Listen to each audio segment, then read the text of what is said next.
Last episode में हमने देखा था कि एलेक्स एक पोर्टल में चला गया था जहां उसे कई सारी बॉडीज मिली थी जिनके अंदर सोल नहीं थी क्योंकि उन्होंने इमोर्टैलिटी हासिल कर ली थी।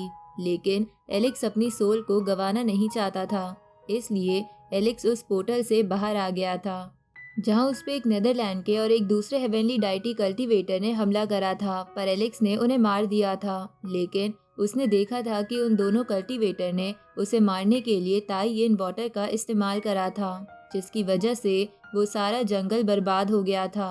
तो एलेक्स को लगा था कि ताई येन वाटर बहुत ज़्यादा खास है, इसलिए वो अपने मन में कुछ सोचने लगा था। अब आगे तो इस एपिसोड की शुरुआत में हम एंशिएंट इमोर्टल वर्ल्ड के कोर प्लेस को देखते हैं जहां एलेक्स जेसिका और सेकंड बॉडी के साथ पहले भी आया हुआ था और अब एलेक्स यहां दोबारा बोलने वाले पत्थर के साथ आया हुआ था। जहां उस जगह को घूमते हुए एलेक्स अपने मन में बोलता है, जिस होली सेक्रीफाइस डोमेन को मैंने हाल ही में अचीव करा है उसकी पावर बहुत ज़्यादा फ्लक्चुएट होती रहती है। साथ ही मेरी हेवनली डाइटी रिलीम की पावर भी अभी स्टेबल नहीं है, जिसके लिए मुझे थोड़ा और टाइम लगेगा। तभी बोलने वाला पत्थर एलेक्स से पूछता है कि तुम तो कह रहे थे कि एंशिएंट इमोर्टल वर्ल्ड के बाहर से आने वाले हेवनली डाइटी से दूर ही रहना पसंद करोगे, तो तुम फिर इस जगह पर क्यों घूम रहे हो? हो सकता है कि यहाँ पर बाहर वर्ल्ड के हेवनली डाइटी हो, तुम्हें तो छुप के रहना चाहिए। इस पे एलेक्स बोलने वाले पत्थर से कहता है कि तुम्हें याद है ना, जिस बेल वाली फॉर्मेशन को तुमने तोड़ के वो ताई येन वाटर को रोका था, तो मुझे लग रहा है कि वो ताई येन वाटर यहीं से आया है और ज़रूर उस ताई येन वाटर के पीछे कोई ना कोई ताई येन ट्रेजर हो और हो सकता है हमें यहाँ वो ताई येन ट्रेजर मिल जाए, इसलिए मैं यहाँ पर आया हूँ। ये सुन के बोलने वाला पत्थर कहता है कि ये तो तुमने बहुत अच्छा सोचा, ज़रूर वो ताई येन वाटर ताई येन ओरिजिन स्टोन से आया होगा जो यहीं कहीं पर दबा होगा। इस तरफ हम एक बंदे को देखते हैं जो एलेक्स का पीछा कर रहा था, जहां पीछा करते हुए वो बोलता है कि ये लड़का तो बहुत ज़्यादा टैलेंटेड और इंटेलिजेंट है। इधर एलेक्स घूमते घूमते एक लेक के ऊपर आ जाता है जिसके ऊपर एक फॉर्मेशन बनी थी, जिसे देखकर एलेक्स को लगता है कि वो ताई येन वाटर यहीं से उन कल्टीवेटर्स ने लिया होगा उसे मारने के लिए। इसके बाद एलेक्स बोलता है कि यहाँ तो मैं और सेकंड बॉडी पहले भी आए हुए हैं, पता नहीं सेकंड बॉडी इस वक्त क्या ही कर रही होगी। उसी वक्त एलेक्स का पीछा कर रहा कल्टीवेटर एलेक्स के सामने आ जाता है, जिसे देखकर एलेक्स अपने मन में बोलता है कि ये कौन है। इधर वो बंदा अपने मन में बोलता है कि मुझे एलेक्स के सामने काफ़ी कूल रहना होगा ताकि मैं इंटेलिजेंट दिख सकूं। साथ ही वो अपने मन में सोचता है कि मैं अपनी बात कैसे शुरू करूं। तभी सेकेंड बॉडी का नाम सुन के वो बंदा एलेक्स से बोलता है कि सेकेंड बॉडी को तो मैं भी जानता हूँ। ये सुन के एलेक्स समझ जाता है कि वो बंदा बूटियान सेक्ट से है। साथ ही एलेक्स को लगने लगता है कि हो सकता है ये बंदा उसका दुश्मन हो, इसलिए एलेक्स उस बंदे से पूछता है कि तुम यहाँ क्यों आए हो। इस पे वो बंदा कहता है कि सेकेंड बॉडी जेसिका की क्लोन है और वो जेसिका के पास वापस नहीं आ रही है क्योंकि तुम उसे सपोर्ट करते हो, इसलिए मैं तुमसे बदला लेने यहाँ आया हूँ। अब ये बोल के वो बंदा अपना 4 elephant tower heavenly deity artifact बाहर निकाल लेता है और फिर वो बंदा एलेक्स के ऊपर वो आर्टिफैक्ट थ्रो करता है, लेकिन एलेक्स बड़े ही आराम से उस आर्टिफैक्ट को तबाह कर देता है। साथ ही उस बंदे के फेस पर मुक्का मार के उसकी आंख भी सुझा देता है, जिसके बाद एलेक्स उससे कहता है कि क्योंकि तुम्हारा जेसिका के साथ रिश्ता है इसलिए मैं तुम्हें जिंदा छोड़ रहा हूँ, इसलिए चुपचाप यहाँ से चले जाओ। पर ये सुन के वो बंदा गुस्सा हो जाता है और एलेक्स से कहता है कि तुम्हारी हिम्मत कैसे हुई मुझ जैसे सीनियर से ऐसे बात करने की। अब ये बोल के वो बंदा एलेक्स को पंच मारने के लिए आगे जाने लगता है, लेकिन वो देखता है कि उससे पहले ही एलेक्स ने उसका पूरा मुंह सुजा दिया है और उसे इस बात का पता भी नहीं चला। साथ ही एलेक्स उससे कहता है कि तुम सीनियर हो, बल्कि तुम्हारी एज तो मेरे से भी छोटी लग रही है। आखिरकार तुम सीनियर कैसे हो सकते हो? मुझे तो लग रहा है कि तुम कोई ना कोई बहरूपिया हो। अब ये बोल के एलेक्स उस बंदे को जान से मारने ही वाला होता है, लेकिन तभी वो बंदा बोलता है कि मैं जेसिका का अंकल हूँ और मैंने अपनी एज छुपाने के लिए ऐसा रूप ले रखा है, तो जेसिका का अंकल होने की वजह से एलेक्स उसे छोड़ देता है। तभी वो अंकल पीछे मुड़ के कुछ हीलिंग मेडिसिन ले लेता है, जिसकी वजह से उसका सूजा हुआ मुंह ठीक हो जाता है। साथ ही वो अपने मन में बोलता है कि क्योंकि इसे नहीं पता था कि मैं जेसिका का अंकल हूँ, इसलिए इसने मुझसे ऐसा बर्ताव किया है, तो मैं इससे बदला नहीं लूँगा। उसी वक्त एलेक्स उस अंकल से पूछता है कि क्या तुम्हारा बूटियान सेक्ट नेदर सेक्ट और इमोर्टल पैलेस के साथ मिलके मुझे मारना नहीं चाहता। इस पे वो अंकल कहता है कि मैं तो यहाँ तुम्हारे साथ दोस्ती का हाथ बढ़ाने आया था, मैं नहीं चाहता कि तुम्हारे और मेरे सेक्ट के बीच आपस में दुश्मनी हो, पर मुझे तो पता ही नहीं था कि तुम मेरे सेक्ट का नाम सुन के ही मुझ पे हमला कर दोगे। ये सुन के एलेक्स उससे पूछता है कि मैं तुम पर बिलीव कैसे करूं कि तुम यहाँ मुझसे दोस्ती का हाथ बढ़ाने आए हो। इस पे वो अंकल एलेक्स से बोलता है कि मुझे पता है कि तुम यहाँ ताई-इन ओरिजिन स्टोन ढूंढने आए हो, जिससे ताई-इन वाटर निकलता है, इसलिए मैं तुम्हें वहाँ ले चलता हूँ। अब वो अंकल एलेक्स को उसी बिल्कुल एग्जैक्ट जगह पर ले जाता है जहाँ पर वो ताई-इन स्टोन था, जो कि उसी लेक के अंदर था जिसपे फॉर्मेशन बनी हुई थी। जहाँ पहुँच के वो एलेक्स से कहता है कि इस लेक के बारे में मुझे कल ही पता चला है और इसी के अंदर ताई-इन स्टोन है, पर इसके ऊपर एक फॉर्मेशन बनी हुई है जिसे मैं नहीं तोड़ सकता और ताई-इन स्टोन को बाहर वापस नहीं ला सकता। ये सुन के वो बोलने वाला पत्थर कहता है कि ऐसी कोई फॉर्मेशन नहीं है जो मेरे लिए डिफिकल्ट हो, अब देखो मैं क्या करता हूँ। अब ये बोल के बोलने वाला पत्थर लेक के अंदर घुस जाता है, लेकिन थोड़े समय बाद वो चिल्लाता हुआ बाहर आता है, जहाँ उसके पीछे कई सारी तलवारें लगी हुई थी, जो उसी फॉर्मेशन से निकली थी जो उस लेक पर बना हुआ था। तो बोलने वाले पत्थर को प्रॉब्लम में देखकर एलेक्स उन तलवारों पर वार करके बोलने वाले पत्थर को बचा लेता है, जिसके बाद बोलने वाला पत्थर कहता है कि अब की बार मैंने ध्यान नहीं दिया था, लेकिन अब देखना मैं उस स्टोन को जरूर बाहर ले आऊंगा। अब ये बोल के फिर बोलने वाला पत्थर लेक के अंदर चला जाता है। इधर एलेक्स उस अंकल से बोलता है कि अच्छा चलो, मैंने विश्वास कर लिया कि तुम मुझसे दोस्ती का हाथ बढ़ाने आए हो, क्योंकि तुमने मुझे ये जगह दिखाई है, पर मुझे तुम्हारे सेक्ट से दोस्ती करने के लिए एक और बात जाननी है कि आउटसाइड वर्ल्ड से कितने हेवनली डाइटी को मुझे मारने के लिए यहाँ भेजा गया है। तो ये सुन के वो अंकल एलेक्स के कान में ये राज बता देता है, साथ ही वो उस लोकेशन के बारे में भी बता देता है जहाँ से हेवनली डाइटी अंदर आ रहे थे। इधर बोलने वाला पत्थर थोड़े समय बाद बाहर आ जाता है, साथ ही उसके साथ ताई-इन ओरिजिन स्टोन भी था जो किसी भी चीज को फ्रीज कर सकता था।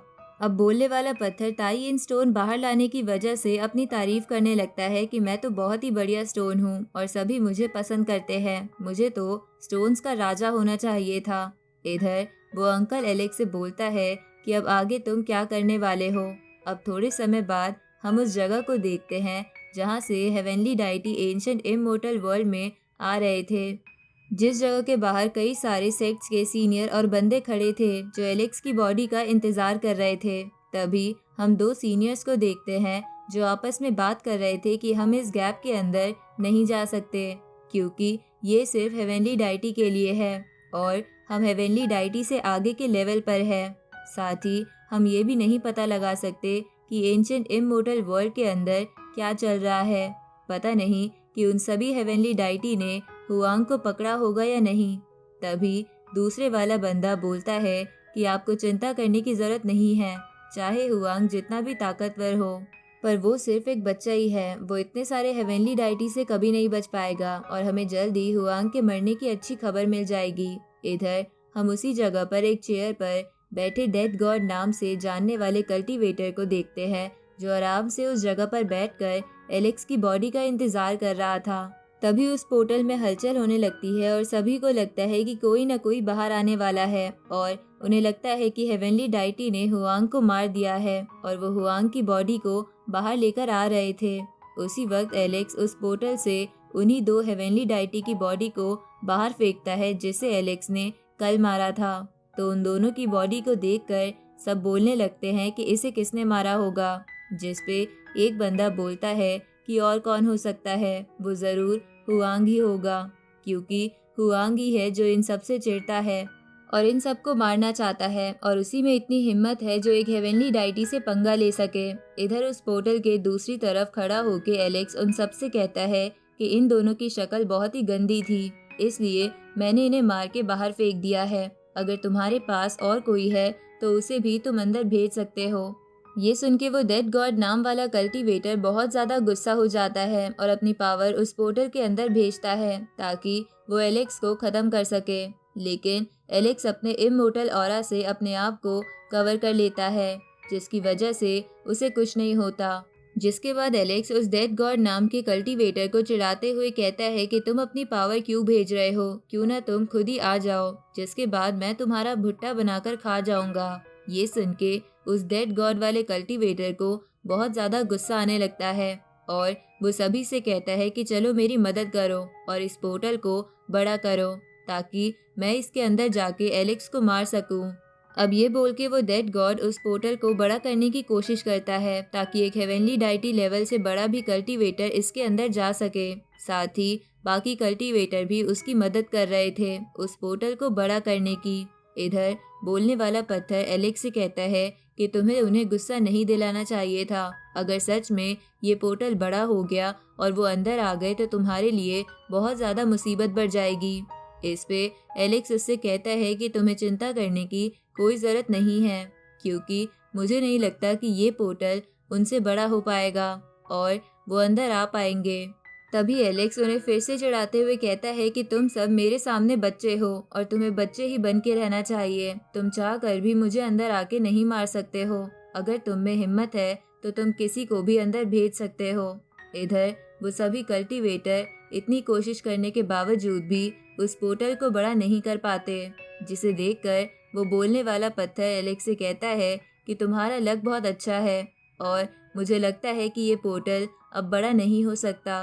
तो एलेक्स फिर से उन लोगों से कहता है कि तुम क्या ही कल्टीवेटर हो जो एक पोर्टल को भी बड़ा नहीं कर सकते हो और अंदर नहीं आ सकते हो। ये सुन के डेड गॉड नाम के कल्टीवेटर को और भी ज़्यादा गुस्सा आने लगता है। तभी उसके पास उसका एक सर्वेंट आ जाता है जो कि इंसेक्ट किंग था और हेवनली डाइटी लेवल पर था, जो उस डेड गॉड के पास आकर उससे कहता है कि मुझे नहीं पता कि हुआंग ने अंदर कैसे इन दोनों हेवनली डाइटी कल्टीवेटर को मारा है, लेकिन मैं ज़रूर इस पोर्टल के अंदर जाके उसे जान से मार सकता हूँ, इसलिए आप मुझे बस ऑर्डर दो। तो ये सुन के वो डेड गॉड कहता है कि तुम अपनी ओरिजिनल बॉडी यहीं रखना और अपनी स्पिरिचुअल बॉडी लेकर अंदर जाना, जिसके बाद तुम एक ही स्ट्राइक में एलेक्स को जान से मार देना। ये सुन के वो इंसेक्ट किंग अपनी स्पिरिचुअल बॉडी बनाकर उस पोर्टल के अंदर चला जाता है। तो इंसेक्ट किंग को देखकर बोलने वाला पत्थर कहता है कि ये तो पॉइजन इंसेक्ट किंग है, जिसका पॉइजन एक हेवनली डाइटी को भी मार सकता है। तभी वो पॉइजन इंसेक्ट किंग एलेक्स पर अपने पॉइजन से हमला करता है, लेकिन एलेक्स अपने चारों तरफ शील्ड बनाते हुए कहता है कि ये बस एक स्पिरिचुअल बॉडी है, इससे मुझे ज़्यादा फर्क नहीं पड़ेगा, इसलिए तुम टेंशन मत लो। इधर एलेक्स के पॉइजन से बच जाने के कारण वो इंसेक्ट किंग अपनी स्पिरिचुअल बॉडी लेकर वहां से भागने की कोशिश करता है, लेकिन एलेक्स उसे गर्दन से पकड़ लेता है। तो वो इंसेक्ट किंग एलेक्स से पूछता है कि तुम्हें क्या पॉइजन से डर नहीं लगता। इस पे एलेक्स बोलता है कि हाँ, मुझे डर नहीं लगता, क्योंकि तुम सिर्फ एक स्पिरिचुअल बॉडी हो और मुझे ज़्यादा नुकसान नहीं पहुंचा सकती। ये सुन के वो इंसेक्ट किंग गुस्से में अपने आप को छुड़वाते हुए एलेक्स से कहता है कि तुम्हारी हिम्मत कैसे हुई मेरी इंसल्ट करने की। अब ये बोल के वो इंसेक्ट किंग उस जगह चारों तरफ अपना पॉइजन फैला देता है ताकि एलेक्स ना बच सके, पर एलेक्स गॉड ल्यू के उस टेंटिकल्स की मदद से अपने आप को कवर कर लेता है और उससे बच जाता है, जिसके बाद वो लात मार के उस स्पिरिचुअल बॉडी को उस पोर्टल से बाहर फेंक देता है और उन लोगों से कहता है कि अगली बार किसी ऐसे को भेजना जो सच में मुझसे टक्कर ले सके, और हो सके तो किसी स्पिरिचुअल बॉडी को मत भेजना, क्योंकि मैं उसे पकाकर खा भी नहीं सकता। इधर वो डेड गॉड सबसे कहता है कि लगता है इसके पास पॉइजन से बचने का कोई तरीका है, इसलिए हमें असली हेवनली डाइटी लेवल के कल्टीवेटर्स की बॉडी ही अंदर भेजनी पड़ेगी। अब वो कई सारे हेवनली डाइटी लेवल के कल्टीवेटर एक साथ अंदर आ जाते हैं, लेकिन एलेक्स को इसका अंदाज़ा हो जाता है, इसलिए वो उनके अंदर आने से पहले ही अपना गॉड हैंड बाहर निकाल लेता है और जैसे ही वो लोग अंदर आते हैं वो उन्हें धक्का मार के फिर से बाहर फेंक देता है, जहाँ एलेक्स का वो गॉड हैंड इतना ताकतवर था कि उसके बस एक धक्के से ही वो सारे हेवनली डाइटी लेवल के कल्टीवेटर मारे जाते हैं, जिसे देखकर बाहर खड़े लोग काफ़ी ज़्यादा शॉक हो जाते हैं और अपने मन में सोचने लगते हैं कि क्या हम सच में हुआंग से टक्कर ले सकते हैं। इधर एलेक्स अपनी स्पिरिचुअल बॉडी उस पोर्टल के सामने रख देता है। तभी बोलने वाला पत्थर एलेक्स से पूछता है कि मुझे ये मत कहना कि तुम यहाँ अपनी स्पिरिचुअल बॉडी रखकर यहाँ से जाने वाले हो। इस पे एलेक्स उससे बोलता है कि मैं बिल्कुल ऐसा ही करने वाला हूँ, क्योंकि मुझे नहीं लगता कि वो लोग अब अंदर आएंगे, और अगर आ भी गए तो मेरी स्पिरिचुअल बॉडी उन लोगों को संभालने के लिए काफ़ी है। इसलिए हमें अपना समय बर्बाद यहाँ करने की कोई ज़रूरत नहीं है। चलो हम एंशिएंट इमॉर्टल वर्ल्ड में घूमकर जितने भी हेवनली डाइटी इस वर्ल्ड में हैं उन सबको ख़त्म कर देते हैं जो मुझे मारने के लिए यहाँ आए हैं। अब एलेक्स वहाँ से जाने लगता है। जहाँ जाने से पहले वो उन सबको बता देता है कि वो उन सभी हेवनली डाइटी कल्टीवेटर को मारने जा रहा है जो उसे मारने के लिए एंशिएंट इमॉर्टल वर्ल्ड में आए हैं। तो ये सुन के भी बाहर खड़े लोग कुछ नहीं कर पाते। इस तरफ हम एलेक्स को देखते हैं जो एक रेड फॉरेस्ट में आ जाता है, जहाँ रेड फॉरेस्ट बहुत ही खतरनाक था, जिसकी वजह से वहाँ पर जितने भी फ्लावर्स और ट्रीज थे वो एलेक्स पर हमला करने लगते हैं। जहाँ एलेक्स उन ट्री और उन फ्लावर्स के अटैक से बचते हुए उस हेवनली डाइटी को ख़त्म कर देता है जो उस फॉरेस्ट में छुपा हुआ था। साथ ही एलेक्स अब एक एक करके बाकी हेवनली डाइटी को ख़त्म करने लगता है। साथ ही वो उन सभी की बॉडीज पोर्टल से बाहर फेंक रहा था, और जो बच के उस पोर्टल से बाहर भी भाग जा रहा था एलेक्स उसे भी अपने थंडर शॉक की मदद से जान से मार दे रहा था ताकि वो जिंदा बाहर ना जा सके। जिसके बाद एलेक्स वापस उस पोर्टल के पास आके अपनी स्पिरिचुअल बॉडी और अपने आप को मर्ज कर लेता है और फिर उन लोगों से कहता है कि क्या और कोई भी अंदर मुझे मारने के लिए आना चाहता है। ये सुन के एक एल्डर को बहुत ज़्यादा गुस्सा आ जाता है और वो गुस्से में बोलते हैं कि हुआंग तुम बहुत ज़्यादा बदतमीज़ हो, तुम जैसे लड़के को जिंदा रहने का कोई हक नहीं है। साथ ही उस डेड गॉड वाले कल्टीवेटर को भी बहुत गुस्सा आ रहा था, जहाँ वो बोलता है कि मैं एक बार बस तुम्हारे सामने आ जाऊं, जिसके बाद मैं तुम्हें जिंदा नहीं छोड़ूंगा। दूसरी तरफ हम सेकंड बॉडी को देखते हैं जो एक पहाड़ पर खड़ी हुई थी और उस पहाड़ पर खड़े होकर एलेक्स के बारे में सोच रही थी कि पता नहीं एलेक्स अब कहाँ होगा।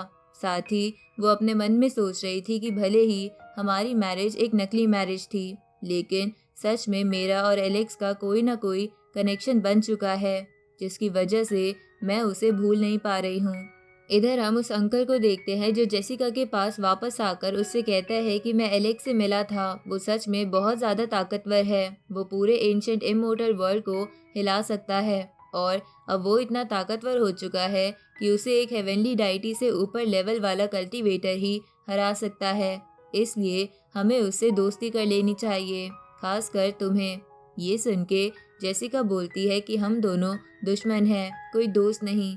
इस पे वो अंकल जेसिका से कहता है कि उससे दुश्मनी मोल लेने का कोई फ़ायदा नहीं है, तुम्हें उससे दोस्ती कर लेनी चाहिए, बल्कि मैं तो बोलूँगा तुम उससे सच में शादी कर लो और अपना घर बसा लो, क्योंकि इससे तुम्हारे लिए आगे चलकर काफ़ी ज़्यादा अपॉर्चुनिटीज़ बढ़ जाएंगी। ये सुन के जेसिका शर्माने लगती है और बोलती है कि अंकल आप ये क्या कह रहे हो, आपको ये सब नहीं कहना चाहिए, क्या आप पर एलेक्स ने कोई जादू कर दिया है। इधर पूरे एंशिएंट इमॉर्टल वर्ल्ड में एलेक्स का नाम गूंज रहा था, इसलिए इधर रूबी भी अपने मन में सोच रही थी कि मुझे नहीं पता था कि तुम इतने ज़्यादा ताकतवर बन जाओगे, और मुझे लग रहा है कि आज तुम्हें देखकर मेरे सेक्ट के एल्डर भी अपने आप का डिसीजन रिग्रेट कर रहे होंगे कि उन्होंने क्यों मेरी शादी तुमसे नहीं करवाई। लेकिन मुझे ये भी शक है कि तुम जैसे जैसे ताकतवर बनोगे वैसे वैसे तुम्हारे डेंजर और ज़्यादा बढ़ते रहेंगे। दूसरी तरफ हम एक खाली मैदान को देखते हैं जहाँ पर वो रैबिट गर्ल, मोटा लड़का और वो सिल्वर फीनिक्स थी। तभी उसके आसपास बिजली कड़कने लगती है, जिसे देखकर रैबिट गर्ल बोलती है ये क्या हो रहा है, क्या बाहर के लोगों ने हम पर अटैक कर दिया है। इस पे मोटा लड़का कहता है कि मुझे ऐसा नहीं लगता, बल्कि मुझे लगता है कि कोई फिर से थंडर ताकतवर बनने के लिए थंडर टेस्ट दे रहा है। तो सिल्वर फीनिक्स बोलती है कि ये थंडर टेस्ट बहुत ज़्यादा खतरनाक होता है, मुझे नहीं लगता कि इसे कोई ज़्यादा लोग पार कर पाएंगे। इसके लिए कोई ताकतवर बंदा ही चाहिए। तो वो तीनों ये देखने चले जाते हैं कि वो असलियत में ताकतवर बंदा कौन है जो ये टेस्ट दे रहा है। इधर हम देखते हैं कि वो ताकतवर बंदा और कोई नहीं बल्कि एलेक्स ही है, जहाँ वो टेस्ट के लिए तैयार होते हुए अपने मन में बोलता है कि अभी भी ऐसे 5 हेवनली डाइटी लेवल के कल्टीवेटर हैं जो मुझे नहीं मिले और जिन्हें मैंने नहीं मारा है। इसलिए मैंने टेस्ट देते हुए खुद को प्रोटेक्ट करने के लिए उस एंसेस्टर और उन सभी बाकी क्लैंस के लोगों को बुला लिया है जो लोग मुझसे वो थंडर लिक्विड चाहते हैं जो इस टेस्ट के बाद मिलता है, जिसे पाने के लिए ये लोग मुझे प्रोटेक्ट करेंगे ताकि मैं अपना टेस्ट आराम से दे सकूं। इस तरफ धीरे धीरे बाकी क्लैन के लोग भी एलेक्स का टेस्ट देखने के लिए आ रहे थे, जहां पर वो सेक्ट भी था जिसने एलेक्स पर एक बार हमला करा था ताकि वो उससे थंडर लिक्विड छीन सके। साथ ही एंशिएंट इमोर्टल वर्ल्ड के कुछ रहने वाले लोग भी एलेक्स को ये देखकर बोलते हैं कि एलेक्स पहले से ही इतना ताकतवर है और फिर से वो टेस्ट दे रहा है। लगता है अब कोई हेवनली डाइटी इससे टक्कर भी नहीं ले पाएगा।